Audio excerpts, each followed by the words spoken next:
وَلَقَدْ يَسَّرْنَا الْقُرْآنَ لِلذِّكْرِ فَهَلْ مِن مُّدَّكِرٍ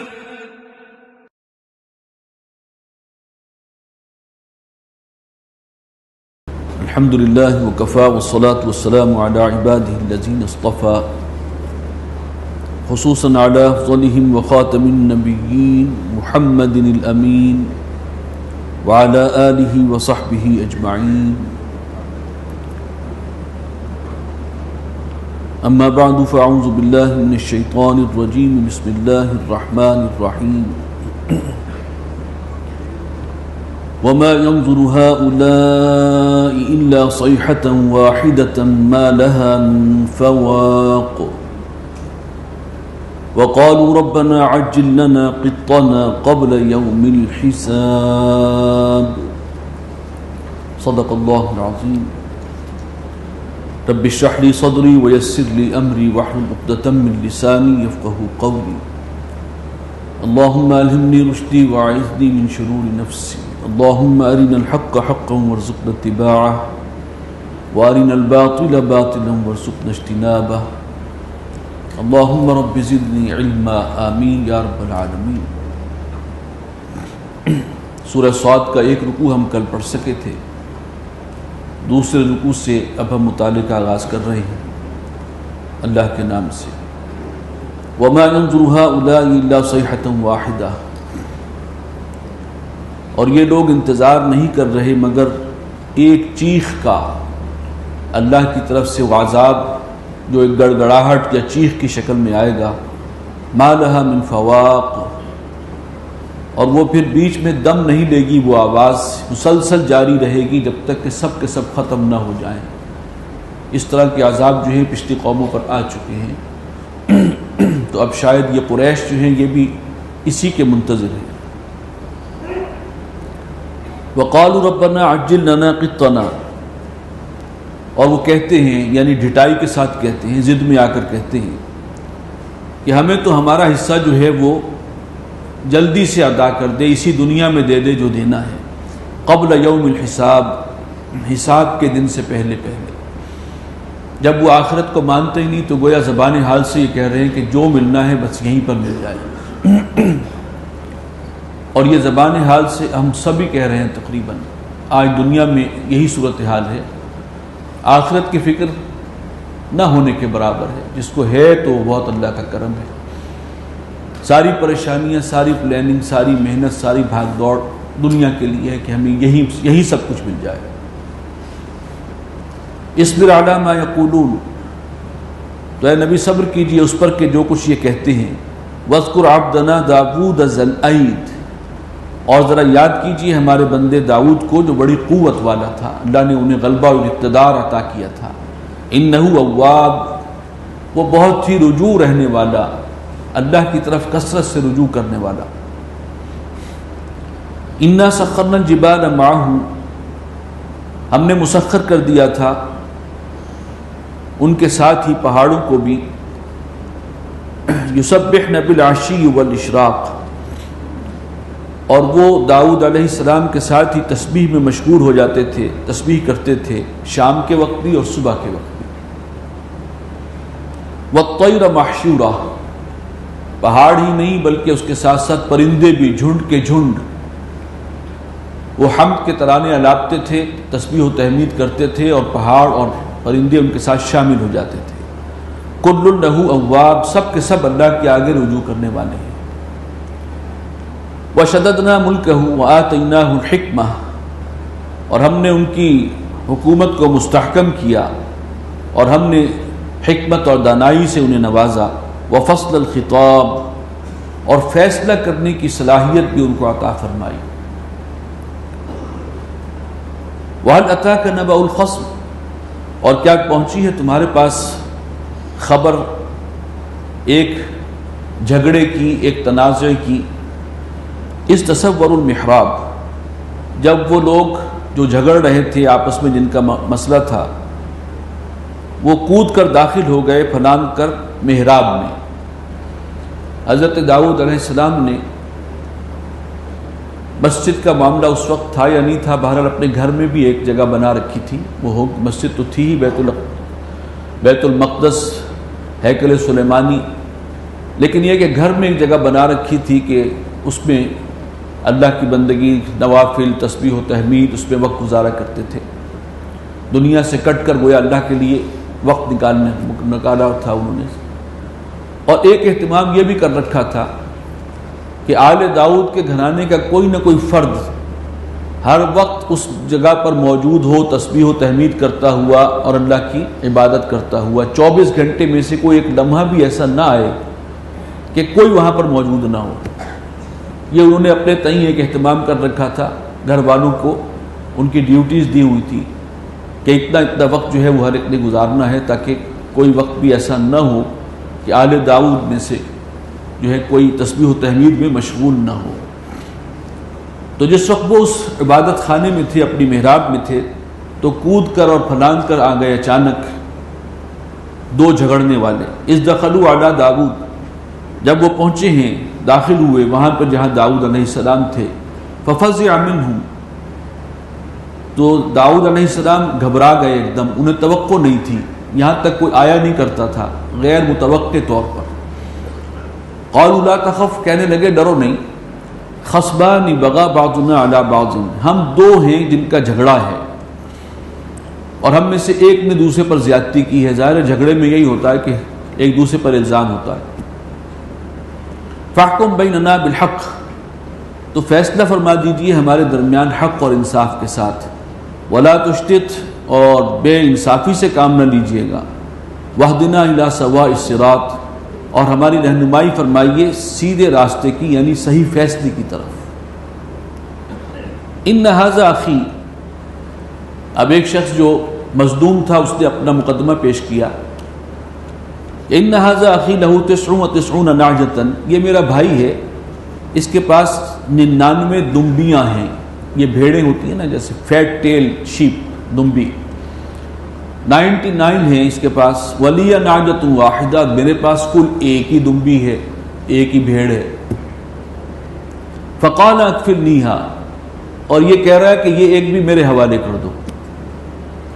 وعزنی فی الخطاب، اور بحث میں، آرگومنٹ میں اس نے مجھے دبا لیا ہے، اسے ذرا قدرت کلام زیادہ حاصل ہے، تو مجھے جو ہے اس نے بیک فٹ پہ کیا ہوا ہے۔ قال لقد ظلمك بسؤال نعجتك الى نعاجه، فرمایا کہ یہ مقدمہ تو بڑا سیدھا تھا، صاف سا تھا۔ اس شخص کو کہا جس کے پاس 99 دمبیاں تھیں اور وہ ایک پر بھی اس کی نظر تھی جو بھائی کے پاس ہے، تو کہنے لگا کہ تم بڑی بے انصافی کرتے ہو، تم کہ اس سے وہ بھی طلب کر رہے ہو اس کی ایک دمبی اپنی دمبیوں کے ساتھ ملانے کے لیے، الى نعاجه، وان كثيرا من الخلطاء، اور اکثر جو شریک ہوتے ہیں کسی ایک کاروبار میں، جو شراکت داری ہوتی ہے، وہ شریک لیبغی بعضهم علی بعض، وہ ایک دوسرے پر زیادتی کر جاتے ہیں۔ شراکت کو نبھانا آسان نہیں ہے، شراکت والے مسئلے میں جس کا ذرا داؤ لگتا ہے تو وہ فائدہ اٹھاتا ہے، عام طور پر یہ ہوتا ہے۔ الا الذین آمنوا وعملوا الصالحات، سوائے ان کے کہ جو ایمان رکھتے ہوں اور اچھے عمل کرتے ہوں، جو سچے مومن ہیں ان کے سوا۔ وقلیل ما ہم، اور ایسے لوگ بہت کم ہوتے ہیں۔ وظن داؤد انما فتناہ، اب اچانک داؤد علیہ السلام کو احساس ہوا کہ اوہو، یہ تو اللہ تعالیٰ نے ان کی آزمائش کی ہے، جانچا ہے، اور یہ ساری سچویشن جو پیش آئی ہے یہ اللہ کی طرف سے ہے۔ فاستغفر ربہ، اب استغفار کی انہوں نے، توبہ کی اللہ کی جناب میں۔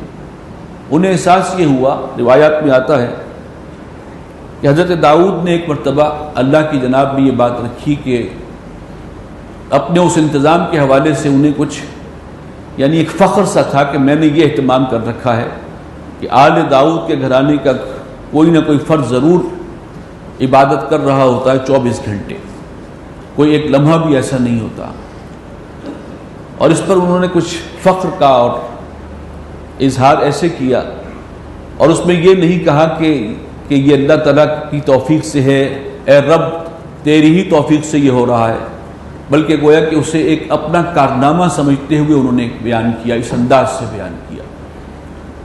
تو اللہ نے کہا کہ ٹھیک ہے، میں تمہیں بتاؤں گا کہ یہ میرے توفیق سے ہی ہے، اس کے بغیر ممکن نہیں ہے۔ اب یہ جو صورتحال پیش آئی ہے، جب یہ سارا معاملہ ختم ہو گیا، قصہ چک گیا، اب انہیں خیال آیا کہ یہ میرے ساتھ ہوا کیا ہے؟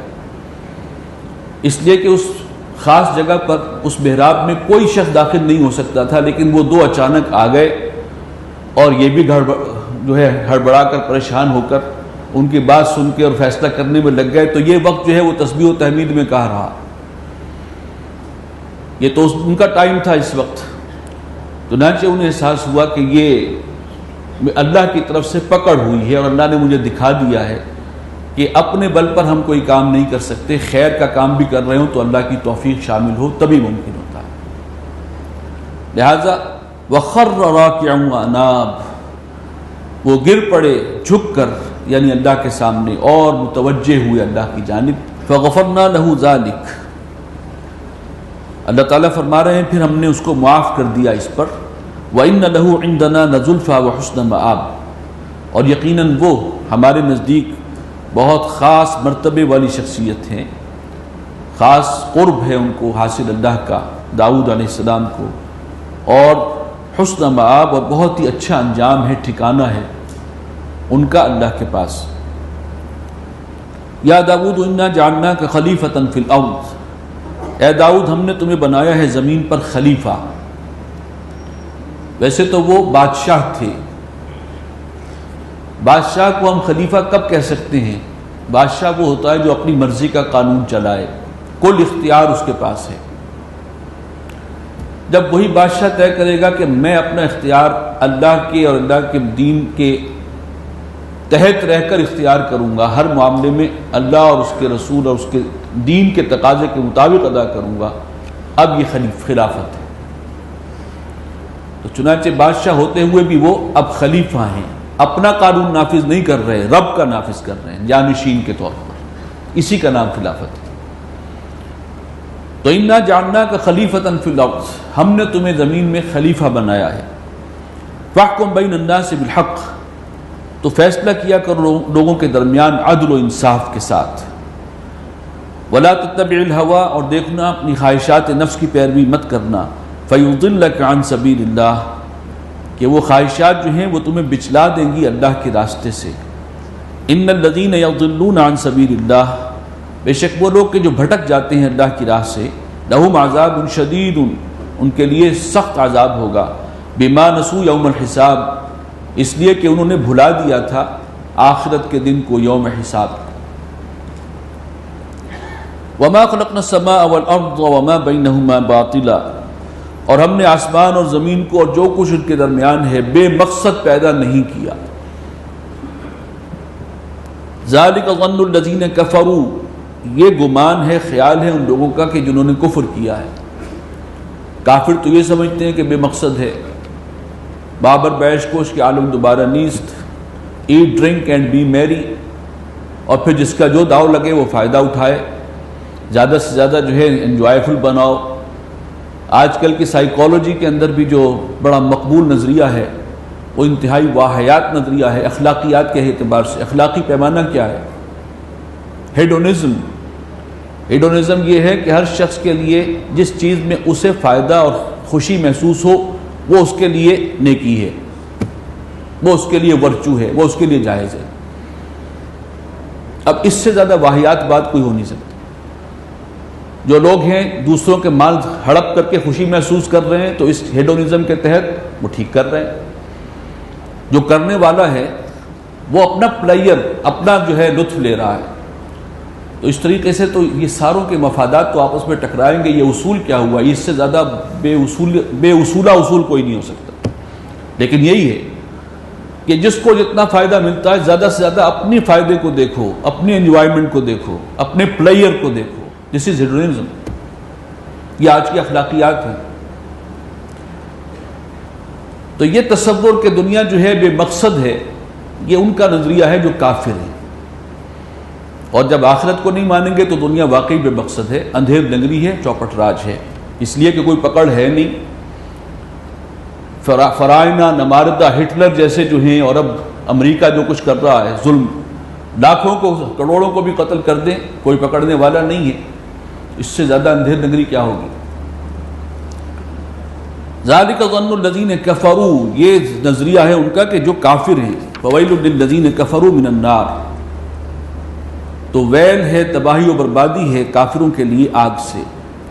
ام نجعل الذین آمنوا وعملوا الصالحات کالمفسدین فی الارض، کیا ہم بنا دیں گے ان لوگوں کو کہ جو ایمان لائے جنہوں نے اچھے عمل کیے ان کے برابر، کہ جو فساد مچانے والے ہیں زمین میں، جو اپنی فرعونیت کا سکہ جمانے والے ہیں، جو قارون بن بیٹھتے ہیں اور خزانے پر سانپ بن کر دوسروں کو محروم کرتے ہیں۔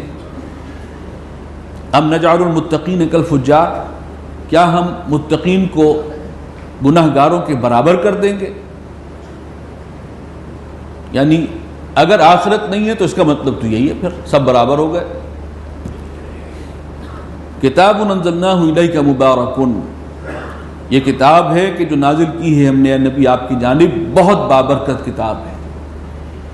لیدبروا آیاتہ ولیتذکر اولو الالباب، لیکن بابرکت کتاب کا یہ مطلب نہیں ہے کہ اس کو گھر میں لپیٹ کے اور ریشتی جزدان میں اوپر برکت کے لیے رکھ لو۔ اپنی جگہ بہت بابرکت کتاب ہے، لیکن تم نے کیا کرنا ہے؟ لیدبروا آیاتہ، تاکہ لوگ اس کی آیات میں غور و فکر کریں۔ وَلِيَتَذَكَّرَ أُولُو الْأَلْبَابِ، اور جو اس کے اندر نصیحت کا پہلو ہے اس سے فائدہ اٹھائیں، سبق آموزی ہو، نصیحت حاصل کریں، اس سے سبق لیں اور ہدایت کی راستہ جو ہے وہ اس کی رہنمائی پائیں اس کتاب کے ذریعے سے۔ یہ تدبر ہے اور ایک تذکر ہے، یہ دونوں چیزیں جو ہیں دو لیول ہیں قرآن فہمی کے۔ تدبر یہ ہے کہ ایک ایک آیت بلکہ ایک ایک لفظ اس کی گہرائی میں اتر کر اور اس کے اندر سے جو ہے آیات میں سے حکمت اور دانائی کے موتی اور ہیرے برآمد کرنا، یہ ایک کام ہے۔ قرآن مجید کے اندر آپ دیکھتے ہیں کہ ایک مسلسل خطاب ہے، اس میں کہاں ایک مضمون ختم ہوا، کہاں دوسرا ختم ہوا، ان کا آپس میں ربط کیا ہے، یہ ساری چیزیں جو ہیں یہ تو غور و فکر سے پتہ لگتی ہیں، ورنہ بظاہر آپ پڑھیں گے تو ابھی بات جو ہے وہ جنت اور دوزخ کی ہو رہی ہے، اور ابھی بات جو ہے شروع ہو گئی مختلف اقوام کی، اور پھر جو ہے وہ قریش مکہ کی بات آ گئی ہے، پھر کہیں جو ہے اخلاقی تعلیمات آ گئی ہیں، کہیں آخرت کا تذکرہ آ گیا ہے، لیکن یہ سارا کلام انتہائی مربوط ہے، اس میں ربط کیا ہے، اس کے اندر بین السطور کیا پیغام ہے، یہ ساری چیزوں کے لیے بہت گہرا غور و فکر، یہ تدبر ہے، اور جتنا کریں گے اتنا ہی قرآن مجید میں سے حکمت کے موتی اور ہیرے برآمد ہوتے رہیں گے، معارف اور حکم کے۔ ایک اعتبار سے قرآن بہت آسان کتاب ہے، جو اس کا اصل مورل لیسن ہے اور جو اس کا میسج ہے ایک انسان کے لیے کہ اس کا فکری قبلہ درست ہو جائے، اسے معلوم ہو جائے کہ یہ دنیا جو ہے یہ میرے لیے دارالامتحان ہے اور وہ آخرت ہے، اور آخرت کے لیے مجھے کیا کیا کرنا ہے۔ یہ چیزیں قرآن میں اتنی واضح، اتنی آسان لفظوں میں ہیں کہ جو بھی صرف ترجمہ بھی پڑھے گا تو یہ چیز اس کو حاصل ہو جائے گی۔ تو یہ دو لیول ہیں قرآن کو پڑھنے کے، تدبر اور تذکر۔ تو تدبر کے اعتبار سے پھر وہ تفاسیر لکھی جاتی ہیں 50 جلدوں میں، اور پھر بھی لکھنے والا کئی جگہوں پر جو ہے وہ ہتھیار ڈال کر کہہ دیتا ہے کہ جتنا میں نے غور کیا یہ سمجھ میں آیا، باقی اور اس میں کیا کچھ معنی کے امکانات ہیں مجھے نہیں معلوم، اللہ بہتر جانتا ہے۔ تو کتاب اس لیے نازل ہوئی ہے، تدبر بھی ہو اور اس کے اندر تذکر کا معاملہ بھی ہو، لوگ اس سے نصیحت حاصل کریں۔ وَوَهَبْنَا لِدَاوُودَ سُلَيْمَانَ، اور ہم نے داؤد کو سلیمان عطا کیے تھے، یعنی اولاد کے طور پر۔ سلیمان بیٹے ہیں داؤد علیہ السلام کے۔ نعم العبد، تو کیا خوب ہی تھا وہ بندہ بھی، انہ اواب، یقیناً وہ بہت ہی رجوع کرنے والا تھا اللہ کی طرف۔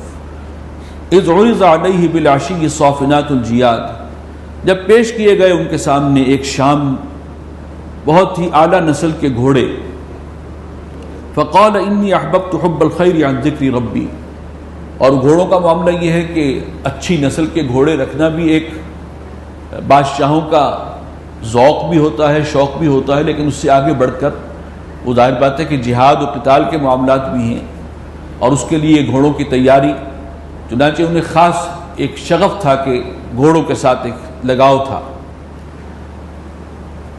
فقال انی احببت حب الخیر عن ذکر ربی، تو کہنے لگے کہ میں نے زیادہ پسند کیا مال کی محبت کو اپنے رب کے ذکر کے مقابلے میں. حتی توارت بالحجاب، یہاں تک کہ سورج چھپ گیا اوٹ میں. وہ گھوڑوں میں دلچسپی تھی تو انہیں کو انسپیکشن کرتے ہوئے، ان کو دیکھتے ہوئے، جائزہ لیتے ہوئے انہیں خیال نہیں رہا، اور سورج جو ہے غروب ہو گیا. جو عصر کے وقت کی ان کی عبادت تھی اس کا ٹائم نکل گیا. جیسے حضرت داؤد کے ساتھ معاملہ ہوا تھا کہ وہ وقت جو انہوں نے اللہ کی عبادت کے لیے خاص رکھا ہوا تھا، اس میں سے کچھ وقت جو ہے وہ مقدمہ نمٹانے میں جو ہے گزر گیا. انہیں احساس نہیں ہوا یہ ہو گیا، بعد میں خیال آیا کہ ہوا کیا ہے میرے ساتھ. انہیں بھی اب اچانک تنبہ ہوا. ردوها علیہ، شدید ندامت تھی کہ یہ میرا وقت جو ہے جو اللہ کے لیے تھا وہ اس طریقے سے نکل گیا ہے. اس کا جو پچھتاوا تھا وہ اس درجے تھا. کہنے لگے کہ لاؤ ان گھوڑوں کو میرے پاس. فطفق مسحا بالسوق والاعناق، اور پھر لگے جھاڑنے ان کی پنڈلیاں اور گردنیں. وَلَقَدْ فَتَنَّا سُلَيْمَانَ، اور ہم نے جانچا اور پرکھا تھا، امتحان کیا تھا سلیمان کا. وَأَلْقَيْنَا عَلَى كُرْسِيِّهِ جَسَدًا، اور ہم نے ڈال دیا ان کی تخت پر، کرسی پر ایک دھڑ جسد. ثم اناب، اور پھر وہ رجوع ہوئے اللہ کی طرف.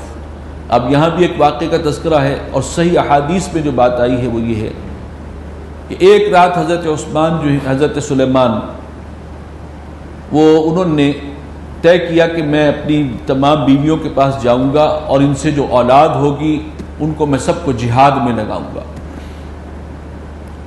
وہ توقع کر رہے تھے کہ کافی اولاد بھی ہوگی، بیویاں بھی بہت تھیں ان کی، اور یہ انہوں نے ایک عزم کر لیا اپنے طور پر.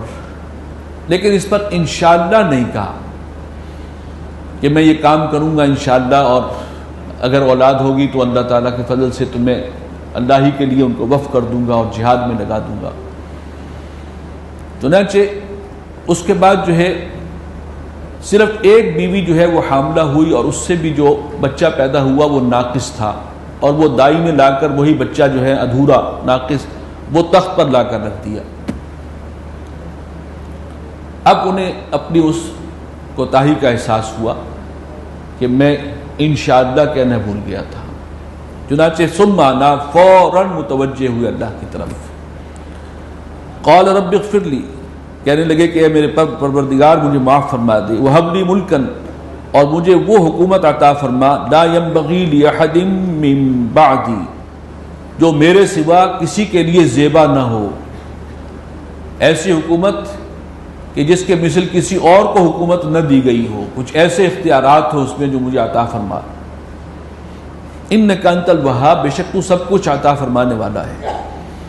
فسخرنا له الريح تجري بأمره رخاء حيث أصاب، تو اللہ تعالیٰ نے ان کو جو خصوصیت دی ہے اس میں سے ایک یہ تھی کہ ہم نے ان کے لیے ہواؤں کو تابع کر دیا اور وہ چلتی تھیں ان کے حکم سے. رخاء حيث أصاب، بڑی نرمی کے ساتھ جہاں بھی وہ پہنچنا چاہتے تھے وہاں پر ہوائیں ان کو پہنچا دی تھیں بڑی سہولت کے ساتھ. والشیاطین کل بناء وغواص، ایک اور جو فضیلت اللہ نے ان کو عطا کی کہ ان کی حکومت شیاطین پر بھی تھی.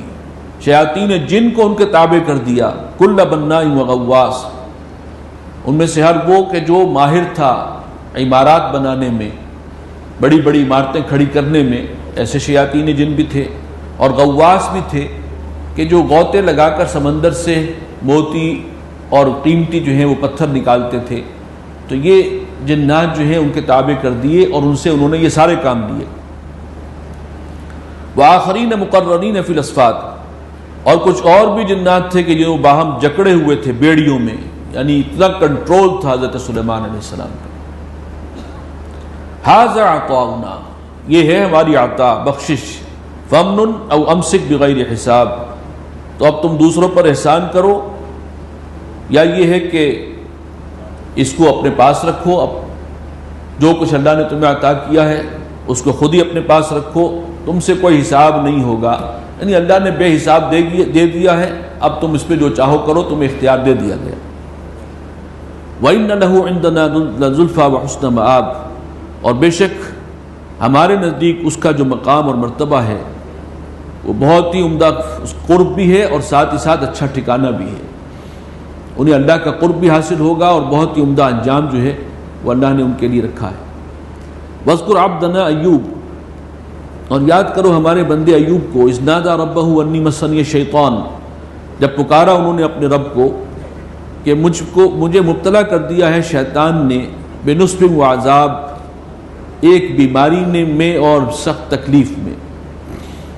حضرت ایوب علیہ السلام کو اللہ تعالیٰ نے آزمایا تھا اور انہیں بڑی شدید بیماری ایسی لاحق ہوئی تھی کہ جسم جو ہے وہ اس کے اندر آبلے پڑ گئے، پھر کیڑے پڑ گئے، گھر والے بھی ان سے دور ہو گئے. بڑی سخت جو ہے وہ آزمائش رہی ان پر. اسی لیے صبر ایوب مشہور ہے کہ انہوں نے پھر بھی صبر کیا. ارقص برجلک، پھر انہوں نے اللہ سے دعا کی ہے تو اللہ تعالیٰ نے ان کی دعا سنی اور حکم دیا کہ اپنے پاؤں سے ذرا اس زمین پر لگاؤ، ایک پاؤں مارو اس زمین پر.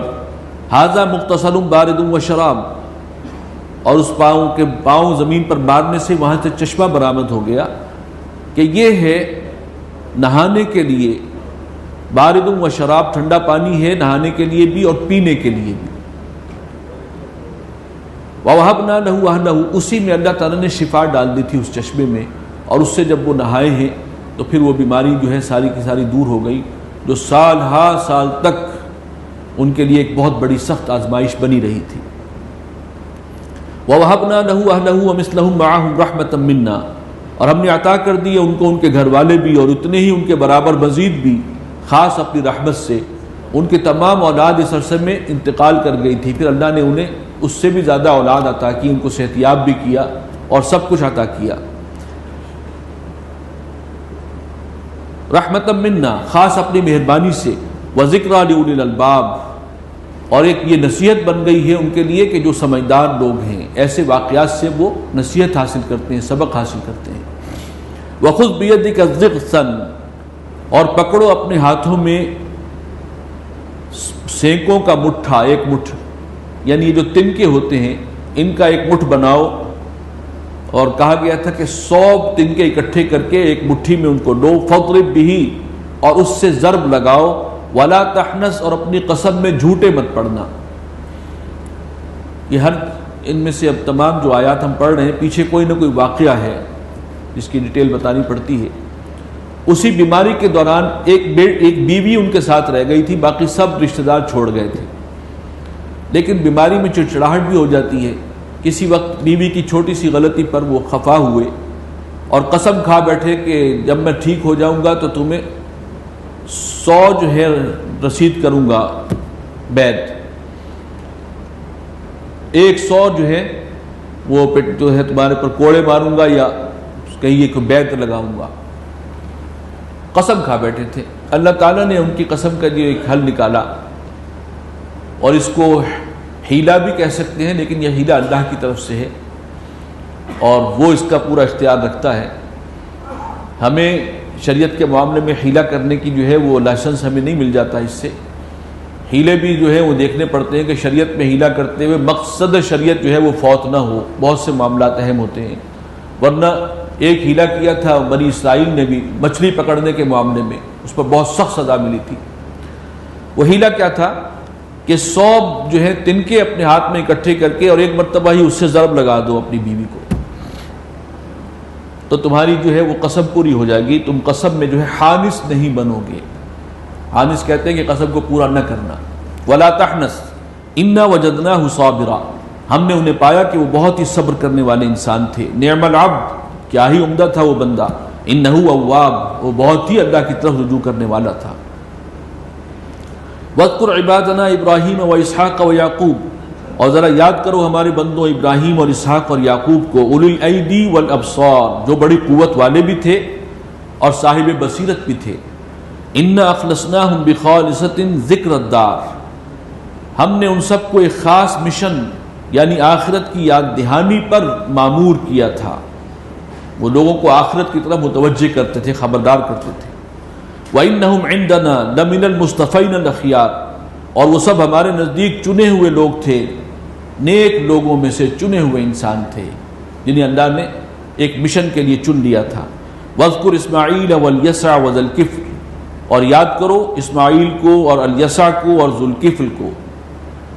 حضرت اسماعیل یہ تو معروف ہیں، یہ یسع کون ہیں ان کے بارے میں بھی کوئی پختہ بات نہیں ملتی۔ ایک رائے یہ ہے کہ یہ حضرت الیاس کے بیٹے تھے اور ان کو بھی بعد میں نبوت دی گئی تھی۔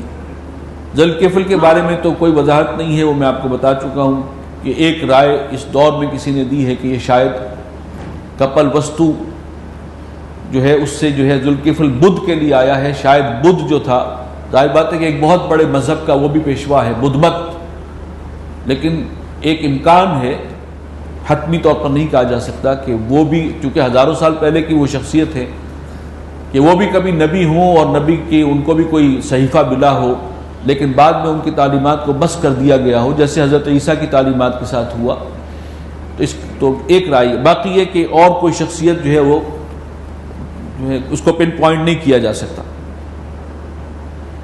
وَكُلٌّ مِّنَ الْأَخْيَارِ، یہ سب کے سب تھے بڑی خوبیوں والے، ان کی سرشت بہت نیک تھی۔ ھذا ذکر، یہ تو ہے ذکر، ایک پہلو سے بات سامنے آ گئی۔ وَإِنَّ لِلْمُتَّقِينَ لَحُسْنَ مَآب، اور جو متقین ہیں اللہ سے ڈرنے والے ہیں ان کا بہترین انجام ہے، بہترین ٹھکانہ ہے۔ جنات عدن، وہ ہمیشہ بسر رہائشی باغات ہوں گے، جنات عدن مفتحۃ لہم الابواب، اور ان کے دروازے کھولے رکھے جائیں گے اللہ کے نیک بندوں کے لیے، یعنی وہ گویا استقبال ان کا کیا جائے گا، دروازے کھلے ہیں کہ کب آتے ہیں وہ۔ متکئین فیہا، اور وہ ان جنتوں میں ٹیک لگائے ہوئے ہوں گے، یدعون فیہا بفاکہۃ کثیرۃ وشراب، اور وہاں طلب کر رہے ہوں گے بہت سے میوے اور پھل اور مشروبات جو ہیں وہ طلب کرتے ہوں گے۔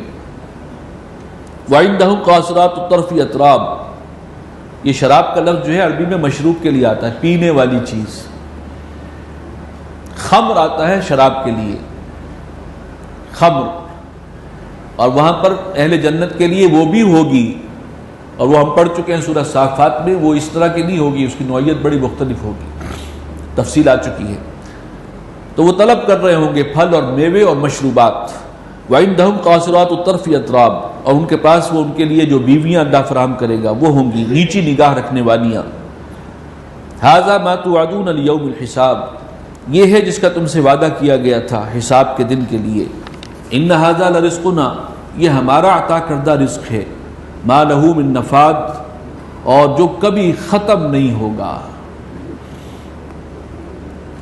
ھذا، یہ تو ایک معاملہ ہوا، متقین جو ہیں ان کو تو اللہ تعالیٰ یہ نعمتیں فراہم فرمائے گا، اور ایک دوسرے اس کے برعکس شریر لوگ، وَإِنَّ لِلطَّاغِينَ لَشَرَّ مَآب، اور وہ کہ جو سرکش ہیں اللہ کے، ان کے لیے بہت برا ٹھکانہ ہے۔ جہنم یصلونہا، وہ جہنم ہے جس میں وہ داخل ہوں گے، فبئس المہاد، اور وہ بہت ہی برا ٹھکانہ ہے، بری آرام گاہ ہے۔ ھذا، جی ایسے ہی ہے، فَلْيَذُوقُوهُ حَمِيمٌ وَغَسَّاقٌ، اب چاہیے کہ وہ چکھے اسے، یہ مزہ چکھے عذاب کا، اور یہ کھولتا ہوا پانی اور پیپ، یہ ہوگی ان کے پینے کے لیے، زخموں کا دھون، پھوڑے پھنسیوں میں سے نکلا ہوا جو ہے وہ جو بھی مواد ہوتا ہے، یہ ان کو پینے کو دیا جائے گا۔ وَآخَرُ مِن شَكْلِهِ أَزْوَاجٌ، اور کچھ اور اسی طرح کی دوسری چیزیں بھی ہوں گی انتہائی ناگوار قسم کی۔ ھذا فوج مقتحم معکم، ھذا فوج مقتحم معکم، یہ ایک فوج ہے کہ جو گھسی آ رہی ہے تمہارے ساتھ، جہنم میں داخل ہوں گے گروپ کے گروپ، اسی کا ایک نقشہ کھینچا گیا ہے۔ لا مرحبا بہم، اب اندر والے جو ہیں وہ یہ کہہ رہے ہیں کہ کوئی کشادگی نہ ہو ان کے لیے، یعنی کوئی جگہ ان کے لیے خالی کرنے کے لیے، کوئی ان کو ویلکم کرنے کے لیے کوئی تیار نہیں۔ انہم صالوا النار، یہ وہ ہیں کہ جو اب جہنم، واصل جہنم ہوں گے، جہنم ہی میں گریں گے۔ قالوا بل انتم، اب وہ جو داخل ہونے والے ہیں وہ کہیں گے نہیں بلکہ تمہارے لیے کوئی مرحبا نہ ہو، تمہارے لیے کوئی جگہ نہ ہو۔ لا مرحبا بکم، ظاہر بات ہے کہ وہاں خوش آمدید تو نہیں کہیں گے، ایک دوسرے کو لعنت ملامت ہی کر رہے ہوں گے، تو لا مرحبا بکم، کوئی خوش آمدی کلمات نہیں ہے خوش آمدید والے تمہارے لیے، اور نہ کوئی جگہ ہے تمہارے لیے۔ انتم قدمتموہ لنا، تم نے ہی ہمارے لیے یہ سامان فراہم کیا تھا، جو پہلے لوگ آئے ہیں انہوں نے ہمیں گمراہ کیا ہے، ہمیں اس انجام تک پہنچانے میں تمہارا ہی حصہ ہے، لہذا تمہارے حوالے سے ہم کوئی نرم گوشہ نہیں رکھتے۔ فبئس القرار، تو بہت ہی برا ہے وہ جگہ جہاں پر قرار پکڑا جائے، ٹھہرنے کی جگہ۔ قالوا ربنا من قدم لنا هذا، اور وہ کہیں گے کہ اے ہمارے رب، یہ لوگ جنہوں نے ہمارے لیے یہ سامان فراہم کیا، جنہوں نے ہمیں گمراہ کیا اور اس انجام تک پہنچایا ہے، فزدہ عذابا ضعفا فی النار، بڑھا دے ان کے لیے عذاب، دگنا ہو جائے جہنم کا عذاب، آگ کا عذاب۔ وقالوا ما لنا لا نرى رجالا، اور وہ کہیں گے اہل جہنم یہ کہ کیا ہوا ہمیں کہ ہم دیکھ نہیں رہے ان لوگوں کو، كنا نعدهم من الاشرار، جن کے بارے میں ہم کہتے تھے کہ یہ شرارتی لوگ ہیں، یہ جو ہیں انہوں نے ناپسندیدہ لوگ ہیں، انہوں نے بھائی کو بھائی سے لڑا دیا ہے۔ حضور صلی اللہ علیہ وسلم پر یہ الزام تھا نا کہ یہ جب سے آئے ہیں اور انہوں نے اپنی دعوت دی ہے تو کٹ گئے ہیں لوگ، نوجوان ان کی طرف چلے گئے ہیں، بھائی سے بھائی جو ہے وہ لڑ رہا ہے، معاشرے کو تفریق کر دیا ہے، تو ہم ان کو سمجھتے تھے کہ یہ ہیں جو فساد مچانے والے ہیں۔ كنا نعدهم من الاشرار اتخذناهم سخریا، کیا ہم مذاق ان کا جو اڑاتے رہے تھے وہ نامناسب تھا؟ ام زاغت عنہم الابصار، یا ہماری آنکھیں چوک گئی ہیں اور دیکھ نہیں پا رہی ان کو، یعنی ان کے خیال میں تو ان کو جہنم میں ہونا چاہیے تھا، لیکن وہ اب نہیں دیکھ رہی، وہ پہنچے ہوئے ہیں، اللہ نے ان کو پہنچا دیا ہے جنتوں میں، جو اللہ کے سچے بندے تھے۔ ان ذالک لحق تخاصم اہل النار، بے شک یہ شدنی ہے، یقینی ہے، حقیقی ہے اہل جہنم کا آپس کا یہ جھگڑا۔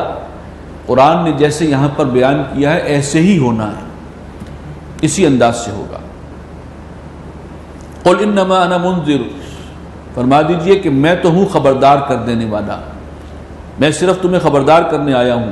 وما من الہ الا اللہ الواحد القہار، اور نہیں ہے کوئی معبود، کوئی حاکم سوائے اس ایک اللہ کے، الواحد القہار، جو اکیلا ہے اور جو سب پر چھایا ہوا ہے۔ رب السماوات والارض وما بینہما، وہ آسمانوں اور زمین کا مالک ہے، رب ہے، اور جو کچھ ان کے درمیان ہے ان سب کا بھی۔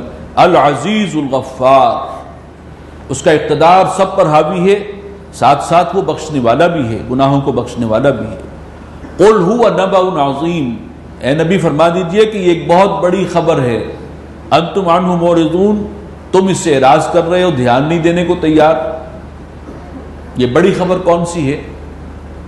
آخرت کی خبر، دوبارہ اٹھائے جاؤ گے، حساب ہوگا، اور حساب کے بعد پھر رزلٹ بھی اناؤنس ہوگا، اور اس کے نتیجے میں جو اللہ کو نہیں مانتے، اللہ کے رسولوں کو نہیں مانتے، اللہ کی کتابوں کو نہیں مانتے اور اس کے مطابق زندگی نہیں گزارتے، وہ عظیم اکثریت جہنم رسید ہوگی، اور جو اللہ سے ڈرنے والے ہیں، اللہ کے رسولوں پر ایمان لانے والے سچے لوگ، وہ جنت میں جائیں گے۔ یہ جو خبر ہے یہ چھوٹی خبر نہیں ہے، یہ بہت بڑی خبر ہے۔ انتم عنہ معرضون، تم اس کی طرف توجہ کرنے کے لیے تیار ہی نہیں ہو، سیریسلی اس کو ٹیک اپ کر ہی نہیں رہے۔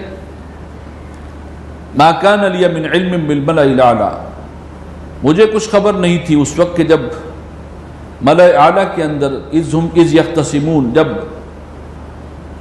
ملأ اعلیٰ آپس میں گفتگو کر رہے تھے، تکرار کر رہے تھے، بحث مباحثہ کر رہے تھے، یعنی فرشتوں کی جو محفل ہے اس کے اندر ایک بحث مباحثہ ہو رہا تھا۔ ان یوحى الی الا انما انا نذیر مبین، مجھے تو بس یہی حکم ہوا ہے، یہی وحی کی گئی ہے مجھ پر کہ میں صاف صاف خبردار کر دینے والا ہوں، تو میں وارن کر رہا ہوں اس دن سے، اس قیامت کے دن سے۔ اذ قال ربک للملائکہ، جب کہا تیرے رب نے فرشتوں سے، انی خالق بشرا من طین، میں بنانے والا ہوں ایک انسان مٹی سے، گارے سے، فاذا سویتہ ونفخت فیہ من روحی، اور جب میں اسے اس کی نوک پلک سنوار لوں، گارے سے ایک انسان کا جو ہے ہیولہ تیار ہو گیا، نوک پلک درست کر لوں، وَنَفَخْتُ فِيهِ مِن رُوحِي، اور اس میں اپنی روح میں سے پھونک دوں۔ یہ وہ ڈیوائن سپارک ہے جو امر رب ہے، وہ شے بھی جب اس میں آ جائے فقعوا له ساجدین تو گر پڑنا اس کے سامنے سجدے میں. فسجد الملائکۃ کلھم اجمعون پھر سجدہ کیا فرشتوں نے سب کے سب اکٹھے ہو کر تمام نے الا ابلیس سوائے ابلیس کے. استکبر اس نے تکبر سے کام لیا وکان من الکافرین اور وہ تھا ہی ناشکروں میں سے. یہ 7ویں مرتبہ قصہ آدم و ابلیس یہاں ریپیٹ ہو رہا ہے اور یہ قرآن مجید کی ترتیب میں آخری مرتبہ ہے جہاں اس کا ذکر آ رہا ہے. قال یا ابلیس ما منعک ان تسجد لما خلقت بیدی اللہ نے فرمایا کہ اے ابلیس تجھے کس چیز نے روک دیا سجدہ کرنے سے اس کو کہ جس کو میں نے بنایا ہے پیدا کیا ہے اپنے دونوں ہاتھوں سے. خلقت بیدی ترجمہ تو یہ ہوگا لیکن اللہ کے ہاتھوں کو ہم اپنے ہاتھ پر قیاس نہیں کر سکتے. مقصد کیا ہے؟ مراد یہ ہے کہ میں نے اس کو بڑے اہتمام سے بنایا ہے. اللہ تعالیٰ نے بہت ساری مخلوقات پیدا کی ہیں لیکن دونوں ہاتھوں سے بڑے اہتمام سے جس کو بنایا ہے اور پھر اسے فضیلت بھی دے دی ہے کہ مسجود ملائک بنا دیا.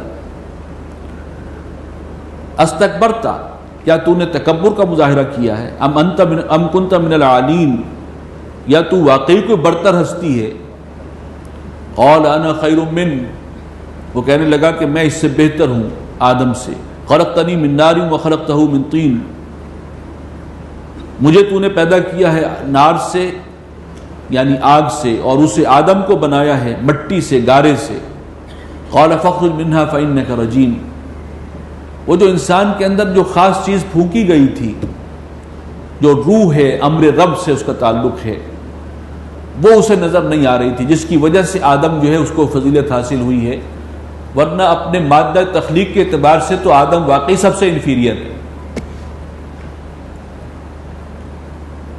جنات کے بارے میں آ گیا وہ آگ سے بنے ہیں اور انسان مٹی گارا بھی وہ جو سڑ گیا ہو بالکل وہاں سے آغاز ہو رہا ہے تخلیق کا. اور فرشتوں کی تخلیق جو ہے وہ نور سے ہے لیکن فرشتوں کو بھی جھکا دیا گیا اس گارے سے بنی ہوئی مخلوق کے سامنے اس لیے کہ یہ عام حیوان نہیں ہے. یہ ان کو انسان کو اگر حیوان کے برابر سمجھو گے تو واقعی یہ انفیریئر ہے پھر شیطان ٹھیک کہہ رہا ہے. لیکن وہ جو ڈیوائن سپارک ہے اسی نے اس کو برتری عطا کی ہے اور اس کا مقام وہ رکھا ہے وہ شیطان نہیں دیکھ سکا. قال فخرج منها فإنك رجیم فرمایا کہ نکل جا یہاں سے اور تو ہے مردود. وإن عليك لعنتي إلى يوم الدین اور تجھ پر رہے گی میری لعنت پھٹکار جزا و سزا کے دن تک. قال رب فانظرني إلى يوم يبعثون کہنے لگا کہ پھر مجھے ڈھیل دے دے اے رب ڈھیل دے مجھے اس دن تک کے لیے جب مردے جی اٹھیں گے. قال فإنك من المنظرین فرمایا کہ ٹھیک ہے تجھے مہلت دے دی گئی.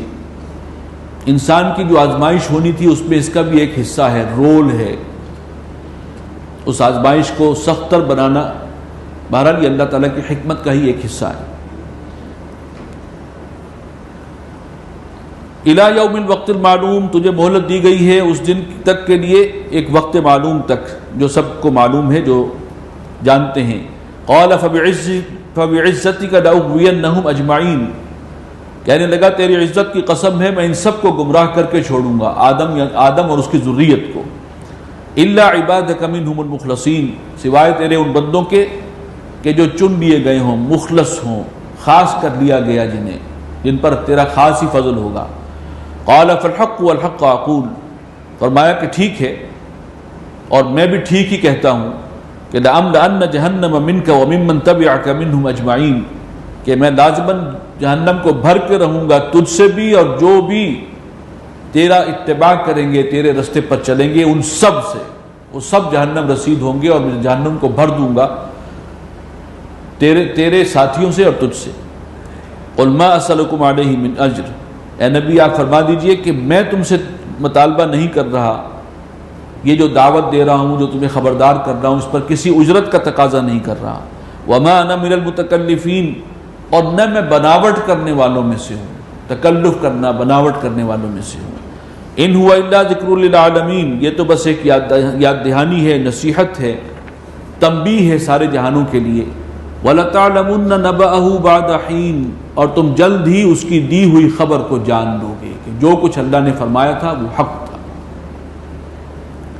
سورہ صاد یہاں مکمل ہوئی۔ بارک اللہ لی ولکم فی القرآن العظیم ونفعنی وإیاکم بالآیات والذکر الحکیم۔